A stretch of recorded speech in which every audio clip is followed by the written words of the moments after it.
जिद है,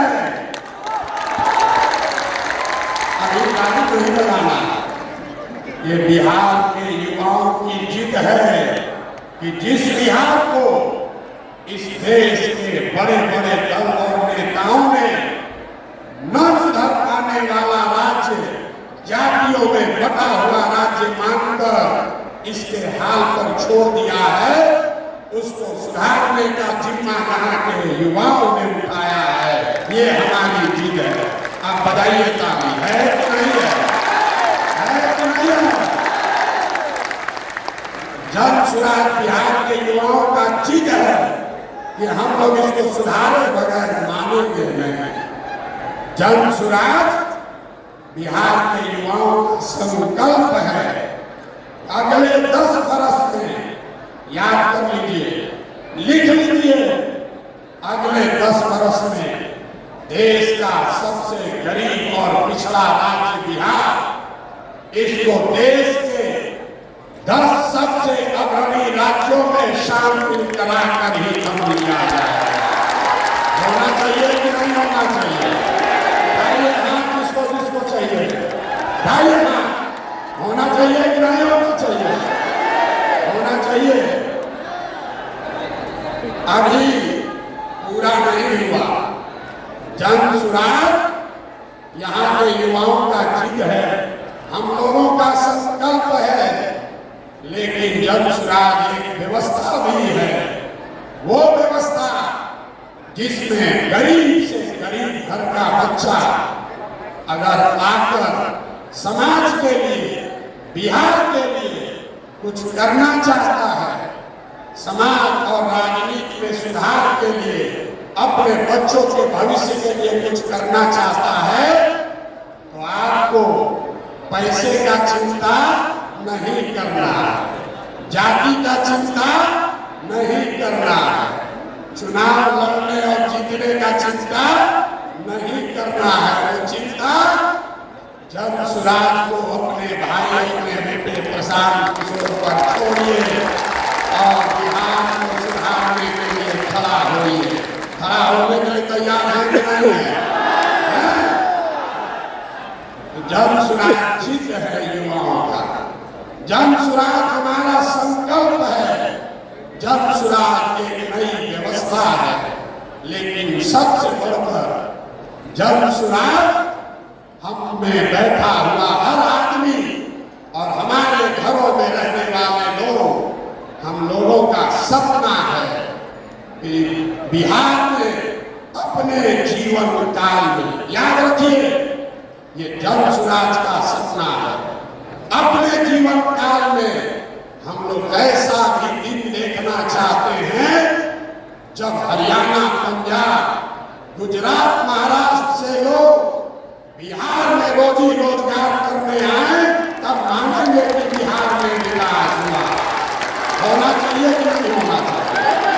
होना चाहिए। तो एक बार खड़े होकर, एक बार अपने अपने सीट पर खड़े होकर बिहार से बाहर गया है। इस पीढ़ी के बाद कोई भी बिहार का लड़का, कोई भी बच्चा मजबूरी में बिहार छोड़कर बाहर मजदूरी करने के लिए नहीं जाएगा। संकल्प लीजिए, होना चाहिए कि नहीं होना चाहिए? बिहार के बच्चे मजदूरी करने के लिए पैदा नहीं हुए, मजदूरी करने के लिए नहीं पैदा हुए हैं। आप खड़े होइए और भरोसा रखिए, पूरे देश का राजनीति का निगिल घुमाकर बिहार में ओर कर देंगे। तैयार है तैयार? तो पहले आपको पिछले मीटिंग में जो निर्णय हुआ है, निर्णय नहीं हुआ है तो लोगों ने कहा है, उस पर आपकी सहमति चाहते हैं। आप सभी वोट मांगेंगे। लोगों ने कहा, मैंने कहा कि पूरा बिहार पैदल चल लेंगे तब हम दल बनाएंगे। अब हम करीब करीब 60% बिहार पैदल चल चुके। लोगों से हम लोगों ने कि क्या दल अभी बनाया जाना चाहिए या पूरी पदयात्रा खत्म होने के बाद दल बनना चाहिए। दो विकल्प है। पहला, 2 अक्टूबर को दल बना दिया जाए। दूसरा विकल्प है अगले साल पदयात्रा मार्च में जब खत्म होगी तब दल बनाया जाए। तो जितने लोग चाहते हैं कि 2 अक्टूबर को आप सब मिलकर दल बनाएं तो जरा हाथ उठाकर अनुमोदित कीजिए। 2 अक्टूबर की मार्च, 2 अक्टूबर की मार्च।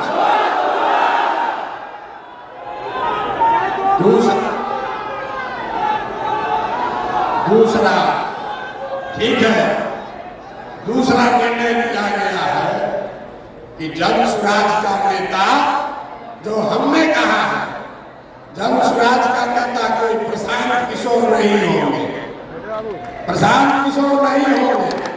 नेता कौन होगा?